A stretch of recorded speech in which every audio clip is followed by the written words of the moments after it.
Senhor, vem encher-nos com teu amor, para o mundo agitado esquecer, cada dia a tua vida viver. Nossas vidas vem, pois, transformar, refrigério pra alma nos dar, e agora com outros irmãos nos unimos aqui em oração. Meus irmãos, boa noite. Hoje, nesta quarta-feira, dia 15 de abril de 2020, nós estamos, mais uma vez, gravando esta mensagem que normalmente era feita nos cultos das quartas-feiras na igreja. Pela situação que passamos, os irmãos todos já sabem, nós estamos então gravando essas mensagens para que os irmãos em suas casas possam se alimentar da palavra de Deus.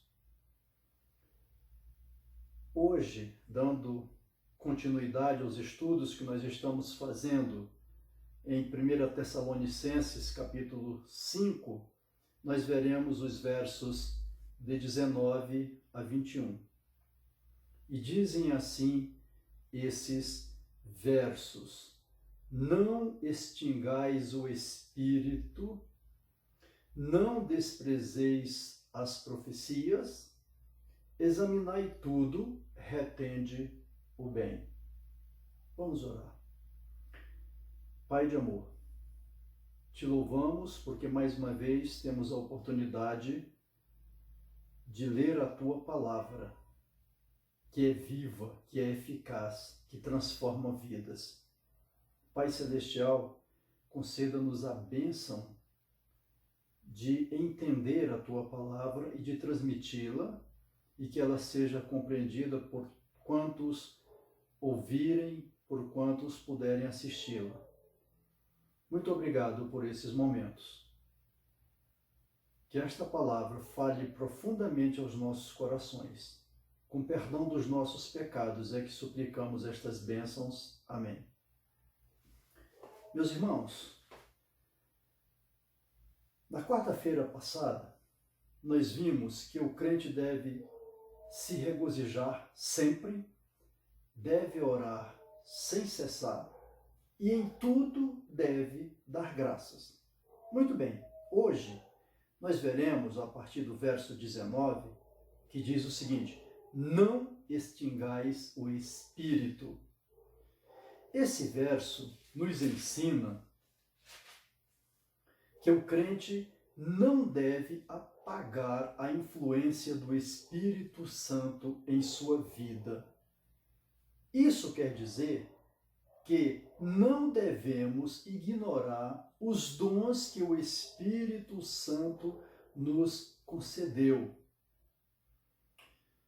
Logo, devemos nos esforçar para manter acesa a chama do Espírito Santo em nossos corações, em nossa alma.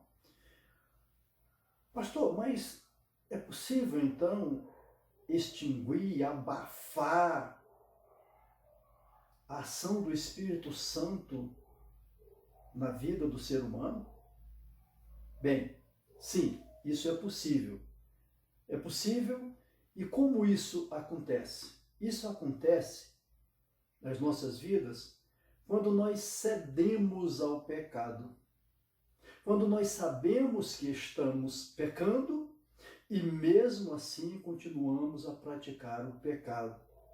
Isto acontece quando nós deixamos de orar, ou seja, de falar com Deus. É uma necessidade do cristão. Na quarta-feira passada nós vimos a orientação de orar sem cessar. E nós explicamos isto.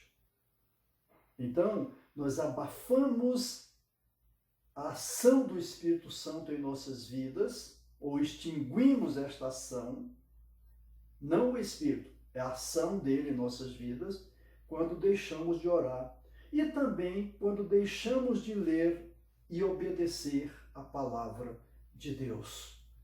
Esses três aspectos são suficientes para começarmos a pensar em como devemos proceder para termos harmonia ou estarmos em harmonia com Deus.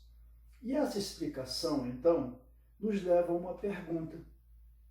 Você tem a certeza de que é a habitação do Espírito Santo de Deus? A pergunta que eu te faço é essa, porque não são todos que são a habitação, não são todas as pessoas que são a habitação do Espírito Santo de Deus. Não são.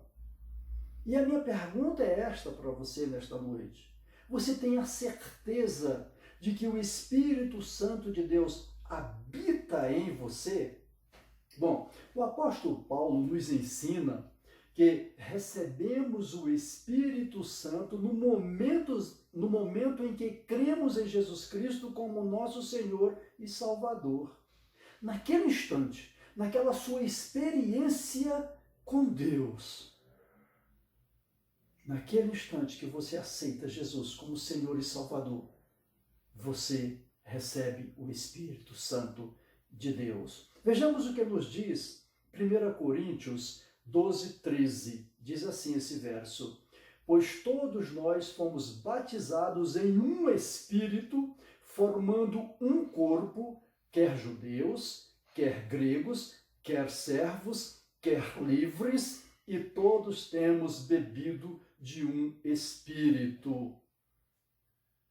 Vejam, quando nos tornamos cristãos, seguidores dos ensinamentos de Jesus Cristo, por termos recebido Jesus como nosso Senhor e Salvador. Então, quando nos tornamos cristãos, o Espírito Santo passa a habitar em nós e nascemos na família de Deus. A partir daquele instante, nós passamos a fazer parte de uma outra família, que não a biológica, mas a família de Deus, espiritual, evidentemente. A frase desse verso de 1 Coríntios 12, 13, todos fomos batizados em um Espírito, significa que cada um de nós tem o mesmo Espírito Santo. Sendo assim, estamos unidos pelo Espírito em um corpo espiritual, evidentemente. Bom, continuando a explicação ainda desse verso 19, nós vemos lá em Romanos 8, verso 9, que se uma pessoa não tem o Espírito Santo, não pertence a Cristo. Olha o que diz Romanos 8, 9. Vós, porém, não estáis na carne, mas no Espírito, se é que o Espírito de Deus habita em vós. Mas, se alguém não tem o Espírito de Cristo, esse tal não é dele.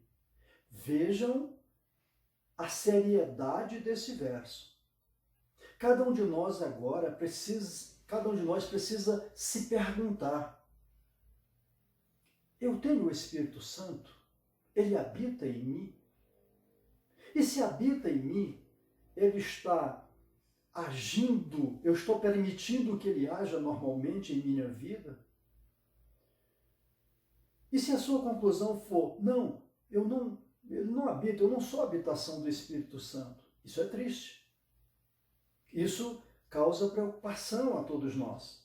Porque o que Deus quer é que todos nós sejamos salvos. Que só existe um meio de salvação, Jesus Cristo, não há outro meio. Não adianta ser bonzinho, as boas ações, nada disso. Porque só há um meio de salvação, Jesus Cristo, receber Jesus Cristo como Senhor e Salvador de sua vida. E ainda, Efésios 1, os versos 13 e 14, nos ensinam que o Espírito Santo é o selo da salvação para todo aquele que crer. Ouçam o que dizem esses versos. em quem também vós estáis, depois que ouvistes a palavra da verdade, o evangelho da vossa salvação, e tendo nele também crido, foste selado com o Espírito Santo da promessa, o qual é o penhor da nossa herança para a redenção da possessão adquirida para louvor da sua glória. O Espírito Santo é aquele que garante a nossa herança.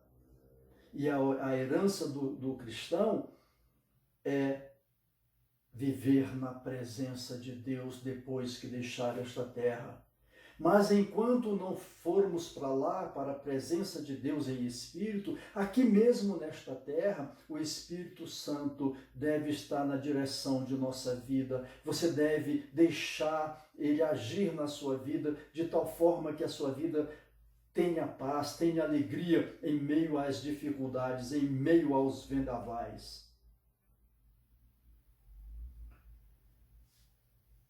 Muito bem, eu quero então encerrar o comentário desse verso 19, de 1 Tessalonicenses 5,19, dizendo que o que você deve fazer para aceitar Jesus Cristo como Senhor e Salvador, se é que eu ainda não o fez. Não é difícil, não. E o que eu vou dizer não nasceu em mim. Não é eu que quero dessa forma. Não foi eu que criei isto, não. O que eu vou dizer é o que a Bíblia nos ensina. A Bíblia é a palavra de Deus. E o que ela nos ensina. E o que eu vou dizer a vocês está em Romanos 10, verso 9. Diz assim esse verso, a saber, se com a tua boca confessares ao Senhor Jesus e em teu coração creres que Deus o ressuscitou dentre os mortos, serás salvo. Não é difícil obter a salvação. Tudo o que você precisa fazer é confessar a Jesus. Ouça, eu estou frisando isto. A confissão não é ao pastor. A confissão não é a nenhum líder religioso. A confissão é a Jesus. Vai confessar o quê? Vai confessar que você é um pecador, que você reconhece isso, porque a palavra de Deus nos diz isso. Em Romanos diz, porque todos pecaram e destituídos estão da glória de Deus. A palavra de Deus está nos informando, nos ensinando sobre isso. Então você vai confessar, Senhor, eu sou um pecador. Eu careço do teu perdão e estou implorando o teu perdão. Eu quero sentir a paz, eu quero sentir o prazer, eu quero sentir o gozo de ter o Espírito Santo habitando em mim. Confesse a Jesus, a mais ninguém. E aceite-o como sendo filho de Deus, ressuscitado dentre os mortos, e você será salvo. O verso 20 diz, não desprezeis as profecias. Muito bem. O que é profecia? Bom, se você recorrer ao dicionário, você vai ver que profecia é uma mensagem vinda de Deus no tocante ao Evangelho, no tocante à Bíblia. É uma mensagem vinda de Deus. O profeta recebe a mensagem e a transmite às pessoas à sua volta. Na Bíblia, profecia é uma revelação que serve para várias coisas. Vamos citar algumas aqui então. Primeiro, ensinar. A profecia, aquela pessoa que teve a mensagem de Deus, que diz que teve a mensagem de Deus, deve transmiti-la para alguns fins. Ela não é dada sem propósito algum. Então, para alguns fins. Ensinar é um deles. sobre Deus e seu relacionamento com a humanidade. Outro, confrontar. Confrontar é expor o pecado e chamar ao arrependimento. Então a profecia está me confrontando, está dizendo, olha, você é pecador, você está sendo chamado ao arrependimento. Muito bem, a profecia também serve para nos alertar sobre os perigos de continuarmos no pecado. Vejam, cada vez que nós nos envolvemos mais com pecados, com os desejos da carne e desprezamos o espiritual, desprezamos o nosso Deus, estamos cada vez mais longe de Deus, estamos cada vez mais distantes da vontade de Deus. Então, essa confrontação precisa ser feita pela profecia. Também a profecia serve para nos guiar, ou seja, ela revela o que as pessoas devem fazer. A própria palavra de Deus nos revela. E por fim, evidentemente que não se esgota aqui, mas para esse estudo, ela serve para prever acontecimentos futuros. Quantas vezes a nação de Israel, Deus dizia aos seus profetas, olha, diga para o rei tal, para ele não ir à batalha, porque se ele for, ele vai perder essa batalha. E o povo de Israel permanecia, entrava em culto, começava a rogar a Deus, para até um dia receber a ordem, então agora vocês podem ir. Muito bem, então esses aqui são alguns motivos para que serve a profecia. O problema que nós estamos vivendo, e já existiu desde a época de Jesus Cristo, é que, com relação ao cristianismo, evidentemente, é que existem os falsos profetas. Falsos profetas são aqueles que não receberam as profecias de Deus, mas dizem que receberam. Os falsos profetas contam sonhos, contam visões que não viram e que não vieram de Deus. Portanto, são mensagens inverídicas.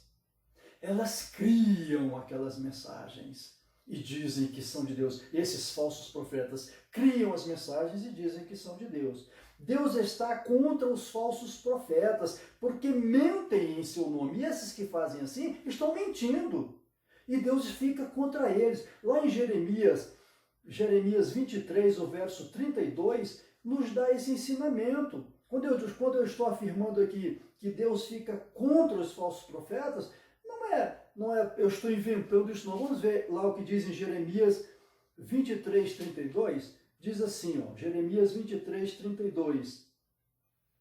Eis que sou contra os que profetizam sonhos mentirosos, diz o Senhor, e os contam e fazem errar o meu povo com as suas mentiras e com as suas leviandades, pois eu não os enviei, nem lhes dei ordem, e não trouxeram proveito nenhum a este povo, diz o Senhor. Então vejam que Deus não apoia, Ele condena os falsos profetas, e nós precisamos ter muito cuidado, porque lamentavelmente, nos dias que correm, esse número de falsos profetas, pessoas que transgridem, que ensinam a palavra de Deus de forma tortuosa, para obter vantagens, são muitos os que têm aparecido, e cada um de nós deve ter o cuidado de confrontar o que está sendo dito com a palavra de Deus.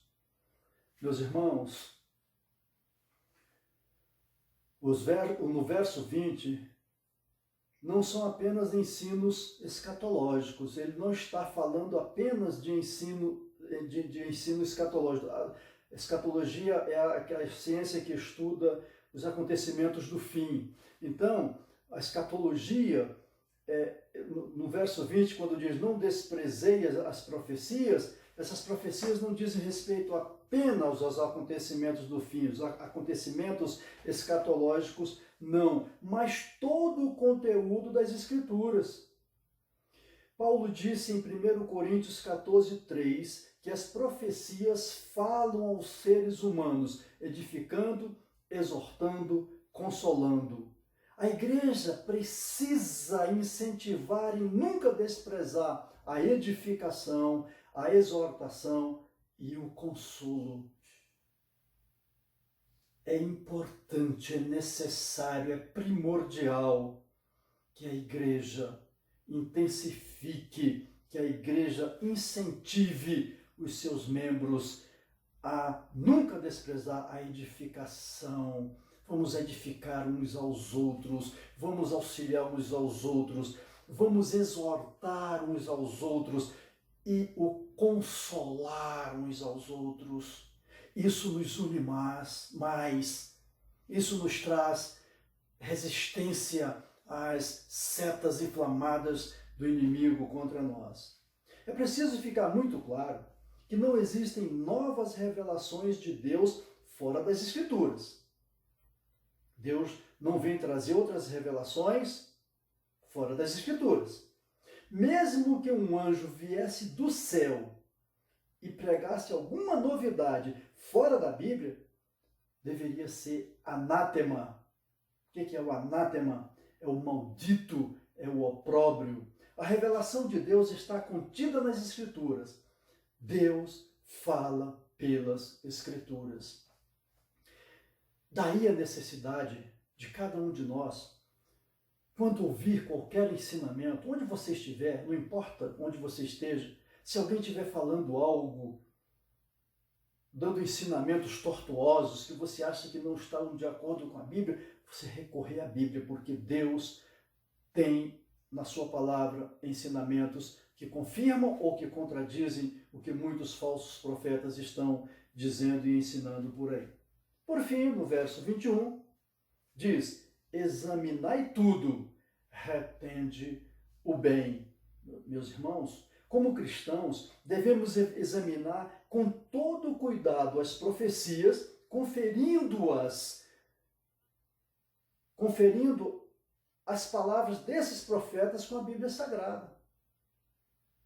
Este verso está dizendo: examinai tudo e retende o bem. Se aquilo que está sendo dito não está de acordo, não me traz nenhum bem, não está de acordo com a palavra de Deus, coloca para fora. Enxota aquilo da sua vida. O que for verdade devemos aceitar e fazer bom uso. O que for falso deve ser desprezado. Não deve ser, de forma nenhuma, ser valorizado. O crente deve usar a Bíblia para conferir o que é verdade ou não. Essas conferências evitam que as heresias cresçam no seio do rebanho, no meio do rebanho.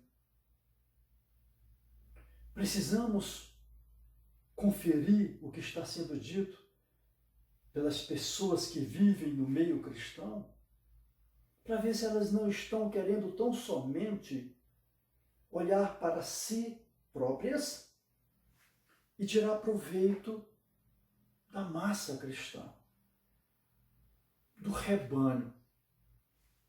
Se os ensinamentos dessas pessoas são ensinamentos que se coadunam com a Bíblia, se não forem, essa pessoa precisa ser admoestada. Você deve desprezar esse ensinamento. O crente deve, então, manter a influência do Espírito Santo. Não desprezar as profecias, mas conferi-las na Bíblia e examinar tudo e reter o bem. Que o conhecimento da palavra de Deus motive a cada um de nós de forma que possamos mudar o nosso comportamento e ter uma vida de maior obediência a Deus. É o nosso desejo neste estudo desta noite e que Deus assim nos abençoe. Oremos mais uma vez. Bendito Deus, Pai Celestial, recebe, Pai Celestial, a nossa gratidão, porque mais uma vez lemos a Tua palavra, explanamos a Tua palavra e queremos que o Teu Espírito Santo tenha plena liberdade de agir em nossos corações, de todos que ouvirão esta mensagem, a fim de que haja transformação de vida, a fim de que o nosso comportamento seja moldado por esta palavra e tomemos os cuidados de sermos fiéis e obedientes a Ti. Se alguém há que ainda não aceitou Jesus como Senhor e Salvador, que depois de ouvir esta palavra, tome a decisão de confessar Jesus como seu Senhor, o seu Salvador, de dizer de reconhecer que é um pecador e de tomar a decisão de viver para a Tua honra e glória. No nome de Jesus Cristo, abençoa-nos, continue nos abençoando com a saúde, com a paz, com a alegria, com a harmonia, e que nós possamos tratar todos de igual modo. No nome de Jesus, suplicamos e agradecemos estas bênçãos. Amém. Ao orarmos, Senhor, vem encher-nos com Teu amor, para o mundo agitado esquecer, cada dia a Tua vida viver. Nossas vidas vem, pois, transformar, refrigério pra alma nos dar, e agora com outros irmãos nos unimos aqui em oração.